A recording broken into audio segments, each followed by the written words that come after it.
Saludos y bienvenidos a otro episodio de El Bufete de Manueli, el podcast. Yo soy la licenciada Mónica Camuy Natal, su moderadora, y hoy vamos a estar hablando de un tema bien importante que ha estado en las redes sociales y en el media por hace ya unos días, y tiene que ver con la presidencia de Donald Trump. ¿Qué hago si Donald Trump me quita las ayudas? Este tema se va a explorar a base de las órdenes del presidente Trump y su administración de golpe, básicamente parar y paralizar todas las ayudas tales como la del PAN, que es lo que conocemos como los cupones, ayudas del Medicaid y otras ayudas muy importantes para los estados y los territorios que incluyen a Puerto Rico. Y para hablar de este tema vamos a tener al licenciado Rolando Emanueli para que nos hable un poquito más sobre lo que esto significa. Gracias, Mónica. Esto es un tema súper importante para el día de hoy, un tema que genera mucha ansiedad en todos los puertorriqueños y puertorriqueñas, y un tema que desafortunadamente no se escucha que haya un plan. Es decir, si Trump está con las órdenes ejecutivas acabando con programas gubernamentales creados por ley, como por ejemplo el USAID, ¿verdad? Que es un programa para financiar ayuda extranjera y financiar operaciones de inteligencia también extranjera y la prensa extranjera, etcétera. Y eso hay una ley, hay unos reglamentos, y Trump con una orden ejecutiva lo está dejando sin efecto. ¿Qué va a hacer con el área entonces del gasto gubernamental, que tiene mucha más fuerza su poder ejecutivo, porque es meramente dejar de gastar el dinero mediante una orden? Y ya él ha tomado toda una serie de medidas auxiliado, ¿verdad? O como alicate, usando a Elon Musk, y ha tomado una serie de medidas para cerrar agencias, despedir personas y bajarle los presupuestos o eliminar hasta agencias como la Agencia de Protección del Consumidor, que la eliminó y la cerró de un plumazo. Pues a la luz de esa experiencia que se está teniendo ya, es previsible que hagan buena su promesa, porque no es que esto es algo que ellos se sacaron de la manga ahora. Ellos prometieron bajar el gasto gubernamental. Y si ellos hacen buena su promesa de bajar el gasto, va a incluir las asistencias y las ayudas sociales. Y dentro de ese contexto, Puerto Rico, que como territorio no tiene igualdad de derechos que los estados, ustedes saben que está siempre este debate de la paridad, de la igualdad, que nunca tenemos. Puerto Rico recibe siempre menos fondos federales de asistencia para la salud, de asistencia nutricional, porque nos miden por otra vara. Y si Donald Trump plantea que esto es una cuestión indispensable, reducir el gasto gubernamental, pues si le va a cortar a los programas sociales, va a empezar primero por Puerto Rico, sin duda alguna, porque Puerto Rico siempre ha sido tratado de manera desigual. Y eso pues anticipa que mucha gente va a tener una serie de problemas económicos, de acceso a la salud, de acceso a alimentos, que sin duda, si no se hace algo dramático, va a tener un impacto a nivel de crisis humanitaria, porque mucha gente vive de los 200, los 300 dólares que le da, por ejemplo, el PAN, que es lo que llamamos los cupones de alimentos, y si eso se elimina de golpe o porrazo, o se reduce sustancialmente, las familias, las personas van a tener que hacer un ajuste dramático para poder sobrevivir. Ante esa amenaza que es tan grave y tan clara, ¿qué podemos hacer? ¿Qué alternativas tenemos dentro de nuestro alcance, verdad? Porque no podemos ir allá a decirle a Donald Trump que me restablezca las ayudas que me quitó, ¿verdad? Eso no está en el alcance individual. Pero dentro de nuestras posibilidades, ¿qué podemos hacer si el presidente y Elon Musk deciden bajarme el presupuesto de mi familia, quitándome las ayudas que yo recibo y que yo necesito? Hay que tomar en cuenta que no es solamente alimentos, salud, sino está, por ejemplo, el Plan 8, las ayudas para estudiar, que financian prácticamente la educación de todos los estudiantes de bachillerato. Los préstamos federales también podrían estar en riesgo. Así que va a sacudir gran parte de las reglas y de las condiciones de vida que hemos tenido en Puerto Rico, y que permite que las personas tengan movilidad social, o que por lo menos mantengan una vida mínima digna, ¿verdad? Y eso, pues, no puede ser que nos sentemos a esperar. No puede ser que estemos aquí a ver qué pasa, como está la gobernadora. Dentro de ese contexto, me parece que uno puede hacer una planificación, uno puede organizarse y tomar una serie de medidas que le ayuden a soportar ese golpe sin que se extravíe, ¿verdad?, el norte económico de la familia, sin que uno se quede realmente en el aire. Y antes de entrar de lleno a cuáles son entonces esas medidas que las familias pueden tomar, ¿cuál es la viabilidad de esto, no? Porque se habla mucho en las noticias, hay ciertamente una posición sobre otra de que si en verdad, realidad, el presidente y su administración pudiera quitarnos los fondos. ¿Esto es viable? ¿Esto es real que pudiera suceder? Sin duda, Mónica, porque ahora mismo él lo ha hecho en muchas otras agencias. Hay agencias que han cerrado, llamaron a la gente, le dijeron, ¿sabes qué? No vengas a trabajar hoy.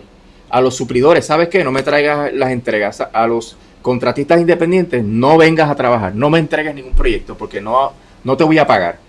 Y eso es indicativo de la voluntad que tienen de bajar los gastos. Bueno, esta agencia que crearon, el DOGE, ¿verdad? El Departamento de la Eficiencia Gubernamental, está hecho para cortarle la cabeza. Se han metido hasta en el Seguro Social, se han metido en el IRS, en el Tesoro de Estados Unidos, para investigar las supuestas irregularidades y corrupción que hay en esas agencias gubernamentales con el propósito de rebajar los gastos, de bajar el costo de la operación del gobierno.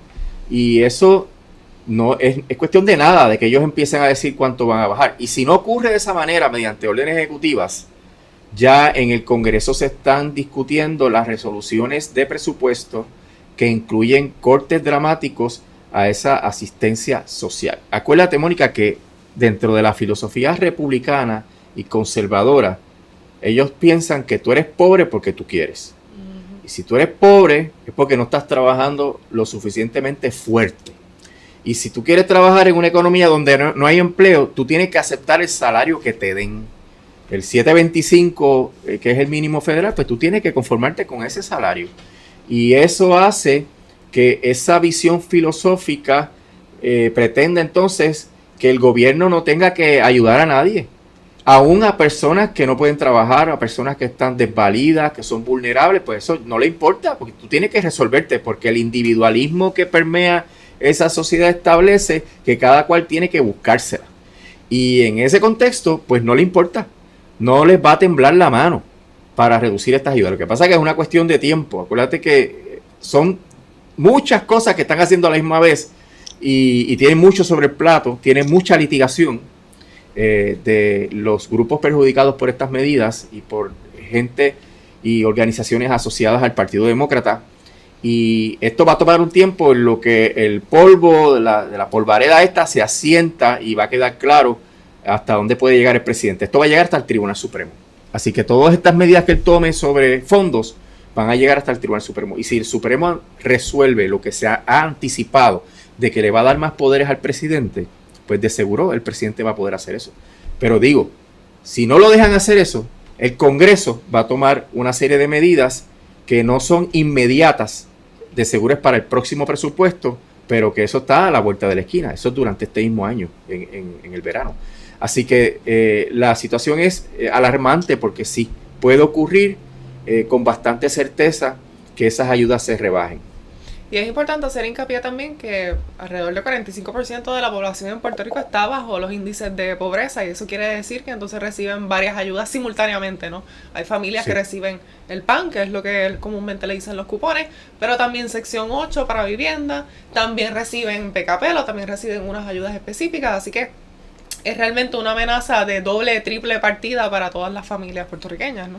Bueno, Trump se está planteando la eliminación de FEMA, que sean los estados que resuelvan. O sea que a ese nivel de insensibilidad ha llegado que si viene un huracán, un fenómeno que no está bajo el control de las personas que viven en un territorio o un estado y te lleva las casas y te destruye la ciudad o el país, pues no importa, resuélvete. Tú tienes que haber tomado las medidas y hacer los ahorros para hacerlo. Y eso implica, obviamente, que hay unos estados que se van a perjudicar mucho más que otros, porque los que están en el Golfo de México, no el Golfo de América, el Golfo de México, Puerto Rico en el Caribe, las Islas Vírgenes americanas, pues estamos más vulnerables a todo este tipo de procesos. Así que si ellos están dispuestos a hacer eso, no les va a temblar la mano y van a afectar, como tú dices, de manera multidimensional la vivienda, la educación, la salud y la comida. Entonces, ¿cómo podemos lidiar dentro de una colonia que no tiene poderes para atender su situación y establecer programas de desarrollo económico en acuerdo con los países del resto del mundo, ¿verdad? Porque no es en cualquier país que ocurre eso. Te quitan todas estas ayudas, pero tampoco tienes nada que hacer, ningún poder para poder llegar a una solución de esos problemas tan serios. Así que es una situación realmente alarmante. Y ciertamente hay un aspecto que sería no más del gobierno, de política pública y de enfrentarse, cosa que no ha sucedido todavía, pero como mencionaste, pues entonces cada persona dentro de su familia sí tiene algunas opciones en caso de que esto suceda, que muy probablemente, como mencionas, entonces es posible que esto suceda cuando eliminen o cuando suspendan, porque no necesariamente tiene que llegar a una eliminación, pero si suspenden estas ayudas, ¿qué pueden hacer las familias para entonces controlar lo que sería su budget y poder sobrevivir mes a mes? Sí, cada familia tiene que hacer un presupuesto, sin duda. Tiene que determinar cuánto gasto en cada una de las necesidades que tengo. Y en ese presupuesto tú vas a ver que están los gastos personales, están, por ejemplo, los alimentos, el agua, la luz, la hipoteca o la renta, el teléfono, la internet. Y también están los gastos por los acreedores, por las deudas que uno tiene. Y usted va a ver que hay dos partidas que son importantes de ese presupuesto. ¿Cuánto yo debo en total? Si yo sumo todo lo que debo en tarjetas de crédito y en préstamos personales, ¿cuánto debo? ¿20,000? ¿30,000? Si tengo préstamos estudiantiles, debo $50,000, $30,000 adicionales. Sume usted todas las partidas que tiene de deuda para ver, ¿verdad?, cómo está su situación. ¿Usted tiene más propiedades que deudas o tiene más deudas que propiedades? Y usted puede tener una idea, ¿verdad?, del grado de liquidez de su situación para ver si usted está en una posición cómoda o una posición precaria en términos de la relación entre las deudas y lo que usted tiene, ¿verdad? Porque si usted tiene una casa, tiene un carro, tiene que ver si debe de la casa, debe del carro, restar eso y ver las cosas que tiene, los equipos personales, las propiedades personales, etcétera. Y eso es lo que hace más o menos, ¿verdad?, un contador público autorizado con un estado financiero y le dice a usted, pues usted tiene este valor en equidad. Pero eso no es todo lo que uno tiene que mirar. Además de ver los gastos personales, los ingresos, ver cuál es el valor de su situación financiera, hay que ver cuánto usted paga mensualmente a los acreedores no asegurados.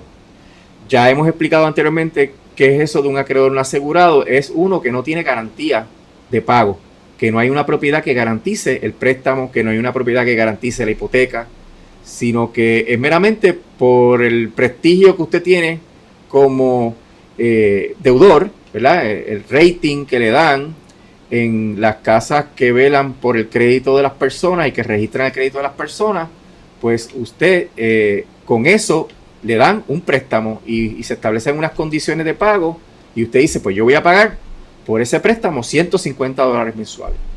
Pero si tiene tarjetas de crédito y desafortunadamente por la situación de los terremotos, de la pandemia y de Irma y María, que han habido muchas ayudas federales de reconstrucción, pues mucha gente usó las tarjetas de crédito y fue a las tiendas y le decía, ¿quiere usted sacar la tarjeta de crédito de tal tienda? Sacaba la tarjeta de crédito y hay gente que tiene 15 y 20 tarjetas de crédito. Entonces van cogiendo aquí la ropa, aquí cogen las cosas de ferretería, van a otra tienda y cogen las cosas de los muebles del hogar, van a otra tienda y cogen las cosas de la oficina y de repente tienen 5, 6, 7 tarjetas con balance de $2,000 y para poder mantener ese crédito tienen que hacer un pago mínimo y ese pago mínimo va aumentando según usted va viendo que su cuenta aumenta porque tiene unos intereses altísimos. Usted va mirando que usted hace un pago, pero cuando viene el Estado el mes que viene, prácticamente el pago no se reflejó porque los intereses amortizaron ese pago y el principal no bajó prácticamente. Entonces ve que con lo que yo tengo disponible no puedo bajar esa deuda. Esa situación para mí es bien importante. ¿Cuánto usted gasta mensual? Lo que usted gaste mensual en esos acreedores, usted no lo puede usar para comida, para la renta de la casa, para pagar la hipoteca, para la educación, para sus gastos médicos, para sus deducibles, porque se lo está dando a los acreedores. Ah, que los acreedores le prestaron dinero, sí, pero me prestaron el dinero bajo unas circunstancias diferentes, ¿verdad? Me prestaron el dinero cuando yo podía manejar mis finanzas porque tenía estas ayudas. Ahora que no están estas ayudas, ¿qué hago, verdad? ¿Cómo manejo esto? Y eso es algo que hay que considerar en este análisis, Mónica, donde yo estoy poniendo mi dinero, donde yo estoy gastando lo que yo necesito para vivir. Y cuando llegue la decisión de Trump de reducir, usted tiene que decir, pues ahora menos $250. Pues ¿cómo yo consigo tener esos $250 para mi presupuesto y para mis necesidades personales si tengo que pagárselo a los acreedores? Porque tengo que seguir pagando las cuentas. Y esa es la decisión que usted tiene que tomar. Pagar las cuentas o morirme de hambre, ¿verdad? Y dentro de ese contexto, pues cada cual puede hacer una evaluación y se va a dar cuenta de que usted está dedicando una cantidad sustancial de su presupuesto a pagarle a unos acreedores no asegurados. Ah, hay unos acreedores que sí usted tiene que pagar, como los que son asegurados, porque si no usted pierde la casa o pierde el carro, pierde la garantía. Así que esos son acreedores que fueron más listos que los demás y cogieron una garantía para poder estar seguro que usted iba a pagar eventualmente el crédito. No sé si quieres que pare aquí o me vas a hacer otra pregunta de seguimiento, porque entonces, una vez tú haces ese análisis, ¿qué pasa después, verdad? Esa sería la pregunta. Te voy a dar una pausa, sí. Okay. Es bueno que nos expliques un poquito más lo de las tarjetas de crédito, porque, como bien dijiste, mucha gente tiene más de una, a veces tienen 5 o 6 y tienen pagos mínimos y entienden que entonces mensualmente están haciendo el pago mínimo. Pero la realidad es que eso no necesariamente va a ir al balance como tal, va a los intereses y como quiera esa deuda se va a seguir perpetuamente. Así que, ¿cómo trabaja lo de las tarjetas de crédito? Sí, es bien importante recalcarlo porque ese es el principal problema que hay para tratar de poner al día unas deudas que usted tiene y que quiere liquidar, pero que mientras más pisa no arranca, ¿verdad? Uh-huh. Y es que para que usted mantenga el crédito, para usted cumplir con el acreedor y que no le reporten al Credit Bureau, usted tiene que pagar lo mínimo mensualmente que lo dice el Estado. Ese número realmente casi no amortiza la deuda, casi no baja el principal. Entonces el principal va generando unos intereses y esas tarjetas, particularmente si uno ha tenido problemas con el crédito, esas tarjetas tienen unos intereses que en muchos casos son del 29, 35% y eso hace que, imagínese, en el año usted va a tener una tercera parte más de intereses de su deuda. Y si usted hace el pago mínimo, pues realmente se va a quedar más o menos igual. Y eso hace que las personas piensen, yo estoy cumpliendo con la tarjeta, pero cuando ven, no terminan nunca. Y desafortunadamente, a menos que usted haga pagos sustanciales a la tarjeta no va a bajar. Y va usted siempre a tener que estar pagando 100 a la de esta tienda, 100 a la de esta mueblería, 100 a la de esta ferretería, 100, y cuando usted viene a ver, paga $900 a esos acreedores y esas deudas siguen igual, porque los intereses son tan altos que sigue igual. Y ahí es que viene el problema de que jamás vas a salir de la deuda y al no tener alternativa, si te quitan las ayudas, pues entonces vas a tener que escoger o pagar los acreedores o como completo, claro, ¿verdad? O tengo mi deducible cubierto, o tengo mis gastos de educación, etcétera. Así que es una decisión bien difícil. Afortunadamente hay un remedio y unas medidas que pueden tomar las familias para que en el caso que llegue eso, pues puedan bandearse, como uno dice, y puedan resolver el problema. Y para que el deudor pueda hacer ese análisis de si en efecto está en un punto donde necesita la quiebra, ¿qué elementos debería considerar? Porque, ¿verdad? Hablando sobre las tarjetas de crédito, pueden haber personas que a lo mejor sí pueden dar ese pago mínimo y habrán personas que entenderán que como pueden dar ese pago mínimo, pues entonces están bien, no necesitan la quiebra. ¿Cuáles son los elementos para entender si esas deudas, aunque den pagos mínimos o aunque estén atrasadas o no, pues son deudas que deberían entonces descargarse? Bueno, el problema es que si tú tienes unos ingresos y en esos ingresos tú tienes el pan, y en esos ingresos tú tienes la tarjeta de salud, y conforme a las medidas que tome Trump, tú vas a tener que ir y pagar a un médico para que te atienda, porque la tarjeta de salud no te va a cubrir un montón de cosas. Lo primero que van a hacer es bajar la cubierta. Cubierta limitada. Sí, y va a haber un montón de deducibles que tú vas a tener que pagar, y va a haber algunos servicios que no van a estar cubiertos. ¿De dónde tú vas a sacar el dinero? Si tienes el dinero, tu flujo de efectivo está comprometido con esos gastos y con los acreedores. Pues la situación sería que tienes que escoger, o pagas el deducible o le pagas a la tarjeta de crédito. Entonces, estás botando el dinero, porque la tarjeta de crédito no se va a saldar nunca. Siempre vas a tener problemas de tener la deuda, así que siempre vas a estar pagando esos 900 pesos mensuales que tienes que pagar para los acreedores no asegurados. Eso es lo que hace que estés llegando a un callejón sin salida, que no puedas sacar la cabeza porque el acreedor te está comiendo el dinero que necesitas ahora para completar tus gastos de vida. Cuando lleguen esas rebajas de esos presupuestos, te van a hacer un roto en tu presupuesto. ¿Cómo tú haces para resolver eso? ¿Comer menos?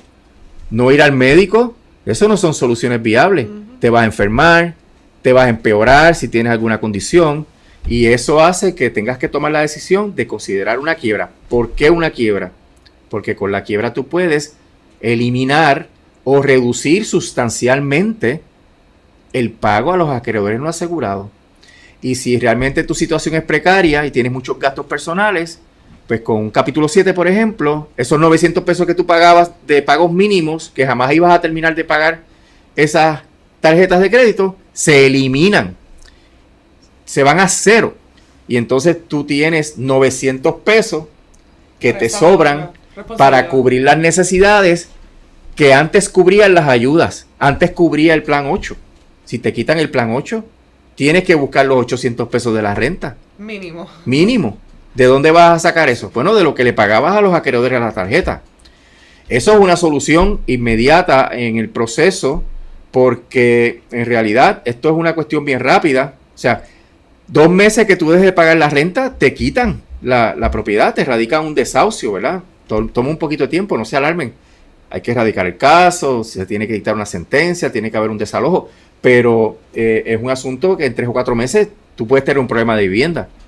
Y eso significa que si tú tienes una ayuda, digamos, 3, 400, cuando tú vienes a sumar el servicio de salud con el PAN, con el plan 8, pueden ser $1,500, $1,600, $1,800, probablemente más, de dinero que recibes de esos subsidios. Si te los quitan, ¿de dónde tú vas a sacar ese dinero? O sea, se crea una situación bien dramática. Pues en algunos casos, ese dinero podría salir de descargar las deudas de los acreedores no asegurados, que están haciendo que tú pagues gran parte de tu presupuesto a esas deudas y que nunca las vas a poder salvar y saldar. Así que es una situación estratégica.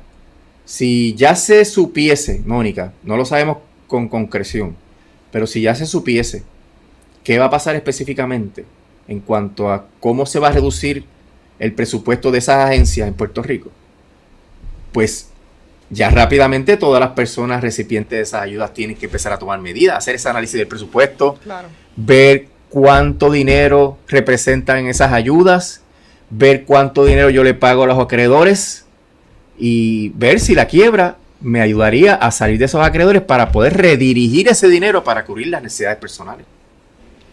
Y entonces, para poder darle todas las opciones, ¿no?, a los deudores, además de la quiebra, ¿habría alguna otra manera de poder manejar esta situación de que se puedan quedar sin estas ayudas?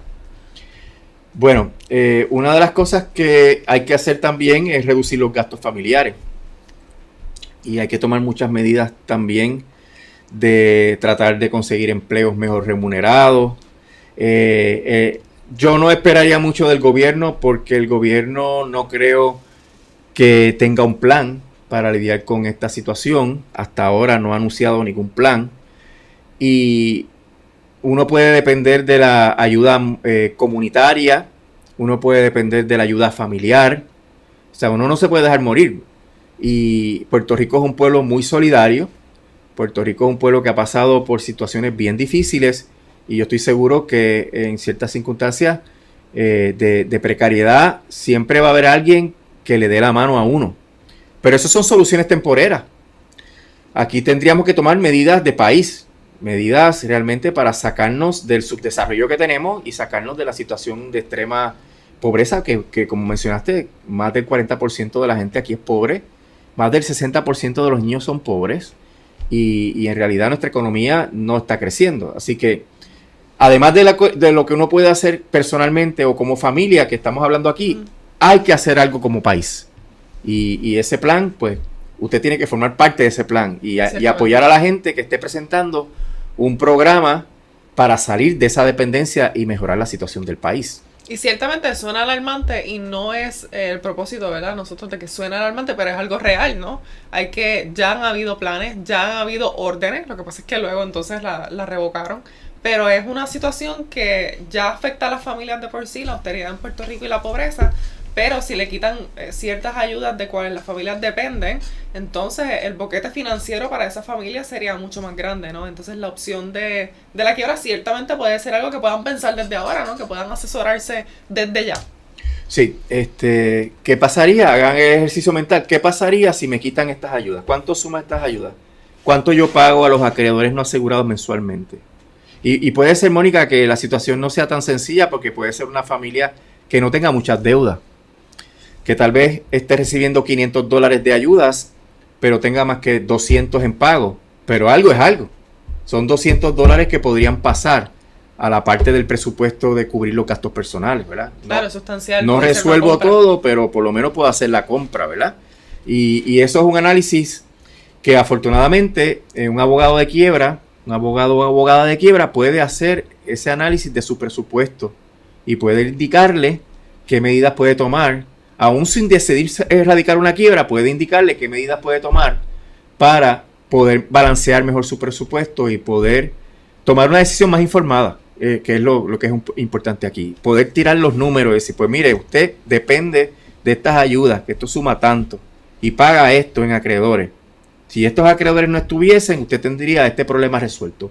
Y usted tomar una decisión informada sobre esos datos. Así que es importante que ante la duda, salude. Si usted depende de las ayudas, consulte para que esto no lo coja de sorpresa, para que después no diga, me quedé este mes sin estas ayudas. No, pero el mes que viene, y el mes que viene no llegan. Pues mire, se le va a agravar la situación porque entonces se va a atrasar en todo, tanto en los préstamos como en las obligaciones hipotecarias, en el carro, y también va a reducir los gastos de su vida, que es lo más importante, ¿verdad? Que coma bien, que tenga buen servicio de salud, que tenga seguridad, etcétera. Así que no hace falta esperar que llegue el golpe para poder empezar a tomar las medidas. Es importante, como siempre mencionamos, que se asesoren con su abogado. Es importante que sepan cuáles son, y lo hemos mencionado en distintos episodios, pero cuáles son básicamente los capítulos de la quiebra, cuáles son los beneficios, cuál sería el timeline, ¿no? de cómo prepararse para empezar ese proceso.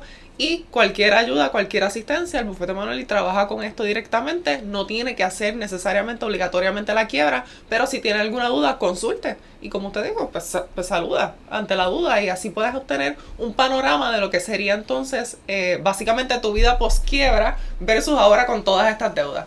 Correcto, sí.